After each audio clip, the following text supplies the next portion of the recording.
کر دے میرے ماضی کے ہر سانس کا کفارہ۔ بسم اللہ الرحمن الرحیم، الحمدللہ وکفا والسلام علی عبادہ الذین اصطفیٰ، اما بعد، اعوذ باللہ من الشیطان الرجیم، بسم اللہ الرحمن الرحیم، والذین هم علی صلواتهم یحافظون اولئک هم الوارثون الذین یرثون الفردوس هم فیہا خالدون۔ بزرگان محترم، عزیزان مکرم اور معزز دینی ماں اور بہنیں اور پیارے بچوں، السلام علیکم ورحمۃ اللہ وبرکاتہ۔ میں کل صبح کی نماز اور عشاء کی نماز پڑھنے کی فضیلت بیان کی تھی کہ جو آدمی صبح کی جو مرد ہے وہ صبح کی نماز، عشاء کی نماز با جماعت پڑھے اور صبح کی نماز با جماعت پڑھے تو اس کو پوری رات نماز پڑھنے کا ثواب ملتا ہے۔ اور جو ماں بہنیں گھر میں ہیں وہ گھر میں اس کا اہتمام کرے کہ عشاء کی نماز اور فجر کی نماز اپنے وقت کے اندر قضا نہ کرے تو اس کو بھی یہ پوری رات عبادت کرنے کا ثواب ملتا ہے۔ فجر اور عصر کی نماز پڑھنے کے کیا فضیلت آتی ہے؟ تو میرے بھائیوں اور دوستوں، اس کو اچھا سمجھ لو۔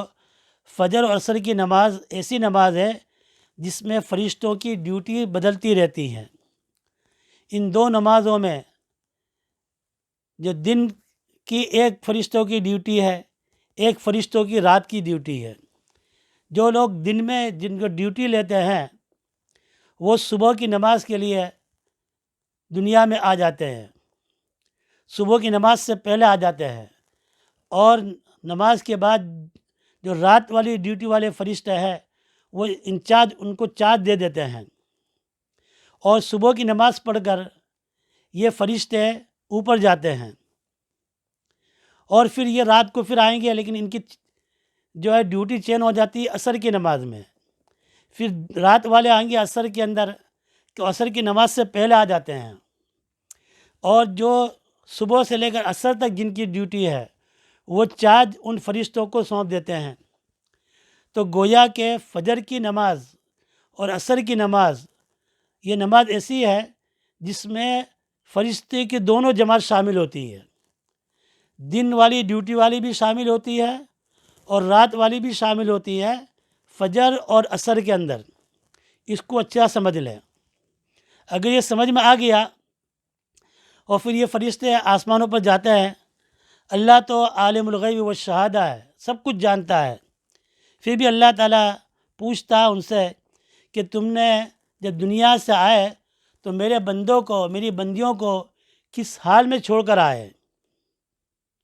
تو فرشتے عرض کرتے ہیں ترکناہم وہم یصلون واتیناہم وہم یصلون، ہم جب گئے تھے تو بھی ان کو نماز میں ہم نے دیکھا، اور ان کو جب چھوڑ کر آئے ہم تب بھی وہ نماز کی حالت میں تھی۔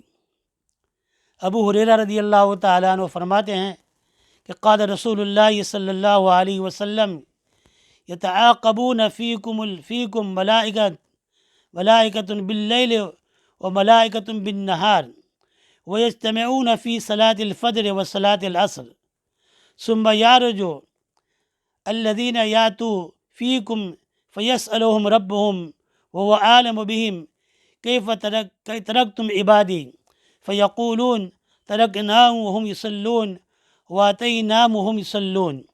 یہ بخاری اور مسلم کی روایت ہے۔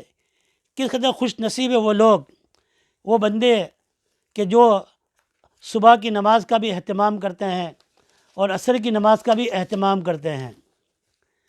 تو یہ دو نمازوں کا اہتمام کرتے ہیں تو فرشتے پھر اس کی جب جاتے اللہ کے پاس تو وہ گواہ بن جاتے ہیں کہ ہم نے تیرے بندوں کو دیکھا، جب گئے تو بھی نماز میں تھے اور جب آئی تب بھی وہ نماز کے اندر تھے۔ حضرت ابو موسیٰ رضی اللہ تعالیٰ فرماتے ہیں کہ ان رسول اللہ صلی اللہ تعالیٰ علیہ وسلم قال من صلی البردین دخل الجنہ، بخاری و مسلم کی روایت ہے۔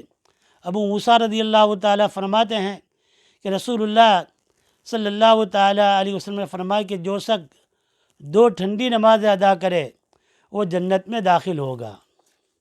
البردان، البردان سے مراد کیا ہے؟ صبح کی نماز اور عصر کی نماز۔ دوسری روایت کے اندر حضرت ابو زہیر عمارہ بن رویبہ رضی اللہ سے روایت ہے، وہ بیان کرتے ہیں کہ رسول اللہ صلی اللہ علیہ وسلم کو فرماتے ہوئے میں نے سنا کہ وہ شخص دوزخ میں داخل نہیں ہوگا جو سورج طلوع ہونے سے پہلے یعنی فجر کی نماز ادا کرے اور سورج ڈوبنے سے پہلے عصر کی نماز ادا کرے۔ یہ مسلم شریف کی روایت ہے۔ ہمارے حکیم الاسلام قاری محمد طیب صاحب رحمۃ اللہ علیہ کو بیان کرتے ہوئے میں نے خود سنا ہے، فرماتے کہ جو مسلمان قیامت کے دن اللہ تعالیٰ کے دیدار کا شوق رکھتے ہیں، اللہ کے دیدار کے مشتاق ہے، میرے بھائیوں اور میری بہنوں، کون شخص ایسا ہے جو جنت میں اللہ کے دیدار کا مشتاق نہ ہو، جس کو چاہتا نہ ہو کہ اللہ کا دیدار اس کو نصیب ہو؟ ہر ایمان والا چاہتا ہے۔ اللہ تعالیٰ مجھے اور آپ کو، ہم سب کو اللہ قیامت میں اپنا دیدار نصیب فرمائے۔ بعض علماء نے لکھا ہے کہ جنت میں سب سے بڑی نعمت ہوگی وہ اللہ تعالیٰ کا دیدار ہوگا۔ تو جو اللہ کا دیدار کرنا چاہتا ہے تو وہ یہ دو نمازوں کا اہتمام کرے، فجر کی نماز کا بھی اور عصر کی نماز کا بھی۔ قاری طیب صاحب رحمۃ اللہ علیہ فرماتے تھے کہ یہ دو نماز جو ہے یہ اللہ تعالیٰ کے دیدار میں کے استعداد بناتی ہیں۔ قاری صاحب فرماتے ہیں کہ یہ دو نمازیں وہ ہے اللہ کے دیدار میں کے استعداد بناتی ہیں۔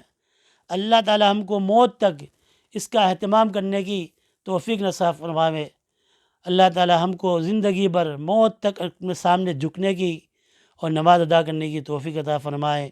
آمین یا رب العالمین برحمتک یا ارحم الراحمین۔